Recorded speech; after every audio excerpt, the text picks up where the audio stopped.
and averagely I spend 4 to 6 hours each time just sharing with young people between ages 25 to 35. They were my target goal. We talked about life and we talked about everything. And one session I said to them was simply about investments. And I said, we spent 6 hours on the day of the investment. And it was simple. I asked most people, what is your target goal? And they told me the kind of money they'd like to have in their bank balance. I then asked them to explain their lifestyle to me. And in the midst of their lifestyle, I found them the money. Because it was easy to show them that they were already richer than they aspired to be. But they didn't have that kind of money or that kind of balance because within their lifestyle, they were consuming their future wealth.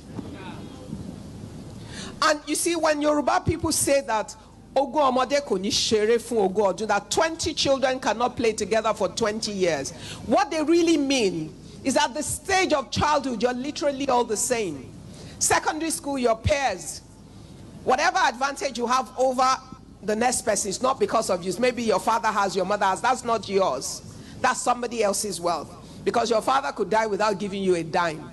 Or he could die and you find out that he was living on borrowed money. Or maybe you go and marry and you think your husband has money. Then soon enough you find out that he doesn't have what he seems to have. What is really important is, what do you have control of? What is the cash flow that you can definitely say that this one, I am sure of it because of this? And within that cash flow, what part of it are you able to hold in a disciplined manner that allows you to make that money work for you? I always share this theory of sand and a block. How many people know it? A few that have taught over time.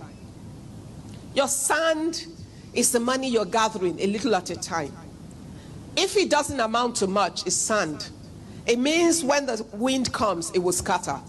If there's a flood, it will just totally disappear. But if you are consistent and you're disciplined, like the 3 women that were rewarded today, and over time, you don't lose sight of your goal, and you stay with it long enough to have enough sand to mold a block, what you would have will no longer be sand. It will become a block. And the difference between a block and a sand is what?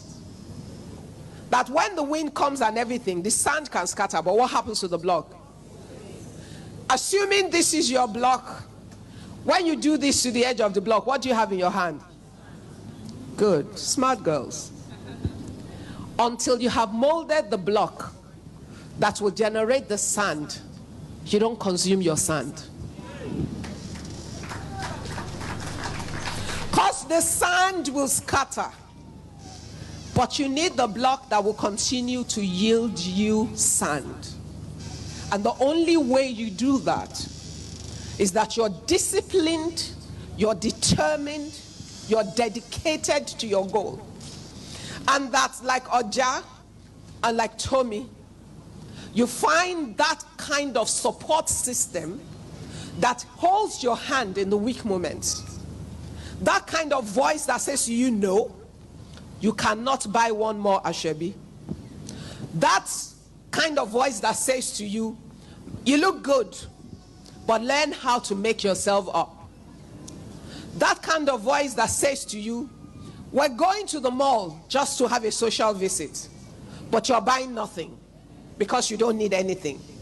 That kind of voice that says to you, her jewelry pieces are beautiful, but you haven't worn all the ones in your vault or in your wardrobe, and you're not buying one more.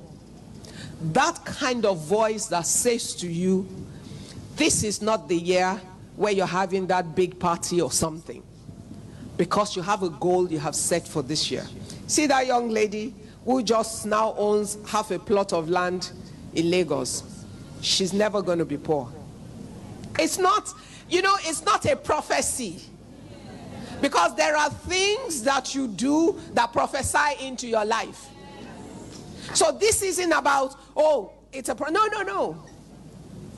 It's about the discipline, the dedication, and the commitment to goal. It's about making choices. Life is about opportunity cost. For everything you do, there's something else you have chosen not to do. For everything you have, there's something else you have chosen not to have. For everything you do now, you have chosen to defer something else. The ability to make those choices, it's about how you think. It's about what you value. It's about what you consider important.